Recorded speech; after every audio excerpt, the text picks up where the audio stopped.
स्वागत है। मैं आपके साथ सेजल कुमारी। चैनल को सब्सक्राइब करके बने रहिए न्यूज गुरु के साथ। बढ़ते हैं आज की ताजा खबर की ओर।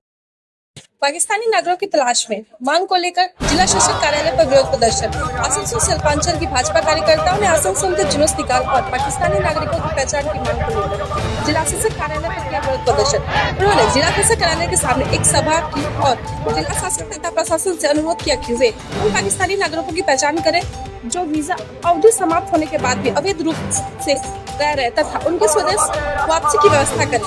बैठक में भाजपा केंद्रीय समिति के सदस्य कृष्णेंदु मुखर्जी, भाजपा जिला अध्यक्ष रेतनु भट्टाचार्य, आसनसोल दक्षिण के विधायक अग्निमित्रा पाल, पूर्व जिला अध्यक्ष और अन्य प्रमुख नेता शामिल हुए। कृष्णेंदु मुखर्जी ने कहा कि कई पाकिस्तानी नागरिक ऐसे हैं जिन्हें वीजा की अवधि समाप्त हो चुकी है और वे सरकार को सूचित किए बिना पश्चिम बंगाल के विभिन्न हिस्सों में रह रहे हैं। जिला शासक कार्यालय पर विरोध प्रदर्शन किया जा रहा है, जिससे मांग की जा रही है कि प्रशासन उनकी पहचान कर और उनके परिवर्तन की व्यवस्था करे। विधायक अग्निमित्र पाल ने कहा कि प्रशासन की सूचित किया जाएगा कि आसनसोल शिल्पांचल क्षेत्र के उसके आसपास रहने वाले पाकिस्तानी नागरिकों की पहचान करनी होगी और यदि आवश्यक हुआ तो भाजपा कार्यकर्ता और आम जनता उन्हें ढूंढेगी। विरोध प्रदर्शन आयोजित कर मांग की गई है प्रशासन की उनकी पहचान करे और उन्हें वापस पाकिस्तान भेजा जाए। आगे की अपडेट्स के लिए बने रहिए हमारे साथ। ब्यूरो रिपोर्ट, न्यूज गुरु, आसनसोल। দাবি আমাদের সারা ভারতবর্ষ জুড়ে স্বরাষ্ট্র মন্ত্রক থেকে যে বিজ্ঞপ্তি দেওয়া হয়েছে, ডেট অলরেডি ওভার হয়ে গেছে। লাস্ট ডেট আমি দেখলাম 27শে এপ্রিল বোধহয়। আজকে তো মে মাস হয়ে গেছে, কিন্তু সমস্ত রাজ্য এমনকি অবিজেপি শাসিত রাজ্য থেকেও তল্লাশি করে এই ধরনের পাকিস্তানি ন্যাশনাল যারা বৈধ বা অবৈধভাবে রয়েছে তাদেরকে রিপোর্ট করা হচ্ছে, কিন্তু পশ্চিমবঙ্গে কোনো অ্যাকশন নেই। পশ্চিমবঙ্গে পাকিস্তান থেকে আসুক নাগরিক কি মানে রোহিঙ্গা আসুক কি বাংলাদেশ থেকে আসুক, মুসলমান হলেই হলো, সাথে মমতা ব্যানার্জির পুলিশ মানে তাকে তেল দিয়ে ঘুমাচ্ছে, কানে তেল দিয়ে ঘুমাচ্ছে। তালিকা আছে আমাদের স্টেট অফিসে, আমাদের এক্স্যাক্টলি পশ্চিমবঙ্গে কত রয়েছে সেই সংখ্যাটা আমার কাছে নেই, এবং কত কলকাতাতে রয়েছে বা কত আশেপাশের জেলাতে রয়েছে সেগুলোও আমাদের কাছে আছে। এবং গতকালও আপনারা দেখেছেন যে হুগলিতে একজন মহিলাকে ধরা হয়েছে যে 30 বছর ধরে ওখানে পাকিস্তানি ন্যাশনাল সে রয়েছে। তো সেখানকার যে থানা সে জানে না যে সে পুলিশ জানে না যে পাকিস্তানি ন্যাশনাল রয়েছে 30 বছর ধরে। আমাদের আসানসোলে এখানে বিভিন্ন জায়গাতে আধার কার্ড বানানো হচ্ছে, পাসপোর্ট বানানো হচ্ছে। আপনার বার্থ সার্টিফিকেট নেই, আপনাকে বার্থ সার্টিফিকেট দিয়ে দিচ্ছে। আপনাকে স্কুলের সার্টিফিকেট লাগবে, স্কুল সার্টিফিকেট দিয়ে দিচ্ছে। তাহলে আপনি বলুন এই পশ্চিমবঙ্গকে আপনি সুরক্ষিত রাখবেন কি করে?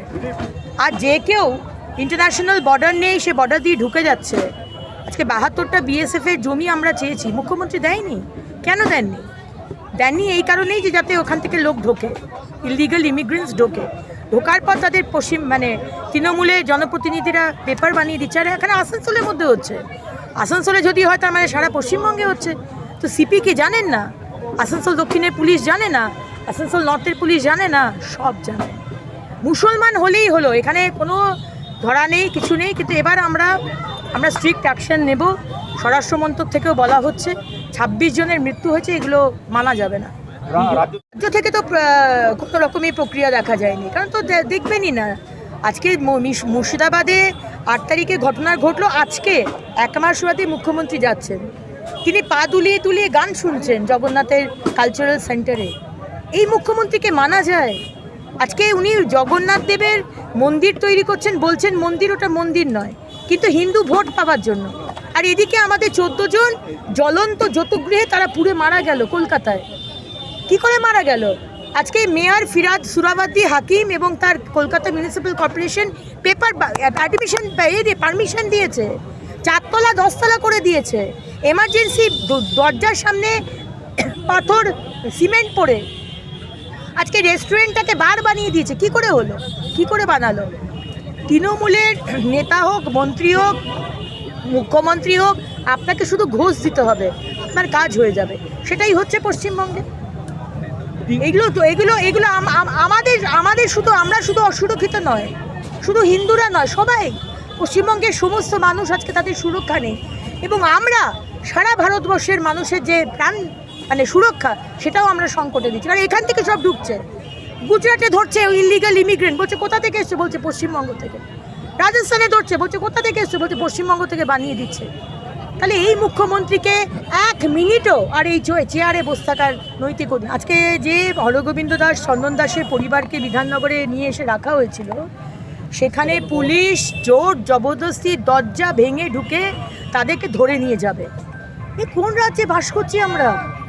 এখানে পুলিশ দাঁড়িয়ে থেকে হরগোবিন্দ দাস চন্দন দাসকে তাকে কুপিয়ে মারা হলো, পুলিশ কিছু করলো না। 600 হিন্দুদের বাড়ি পুড়িয়ে দেওয়া হলো, আজকে মন্দিরগুলো পুড়িয়ে দেওয়া হলো। কই মুখ্যমন্ত্রী একবারও তো বললেন না যে মন্দিরগুলো পুড়িয়ে দেওয়া হয়েছে সেগুলো আমি বানিয়ে দেবো। আপনি জগন্নাথ কালচারাল সেন্টার নিয়ে জগন্নাথ ধাম বলে দিচ্ছেন, সেটা নিয়ে আজকে তুলকালাম হচ্ছে উড়িষ্যাতে। আজকে উড়িষ্যার উড়িয়া লোকেরা, বাঙালি লোকেরা সবাই আজকে ছিছি করছে। আপনি এরকম ধাম বলতে পারেন না, আপনি শুধু রাজনীতি করছেন। যাদের বাড়ি পুড়িয়ে দেওয়া হলো বলতে পারতেন তো আমি বাড়ি বানিয়ে দিচ্ছি, আপনি বললেন না, আমাদের বিজেপির কার্যকর্তারা নেতৃত্ব বলে দিল। আমাদের সমর্থন না সমর্থনের বিষয় নয়, আমরা চাই না যে নৈতিকভাবে যে সরকার হয়েছে, বাংলার মানুষই তো ইলেকশন করে ভোট দিয়ে তাদেরকে এনেছে, তাদের টার্ম যখন শেষ হবে, সেই টার্ম শেষ হওয়ার পরে ইলেকশন হবে, তারপরে আবার মোদিজির সরকার হবে, আমাদের দৃঢ় বিশ্বাস। মহামহিম রাজ্যপাল তার রিপোর্ট দিয়েছেন, কিন্তু বাংলার মানুষ বলছে আমাদের 356 চাই। এটা আমাদের কথা নয়।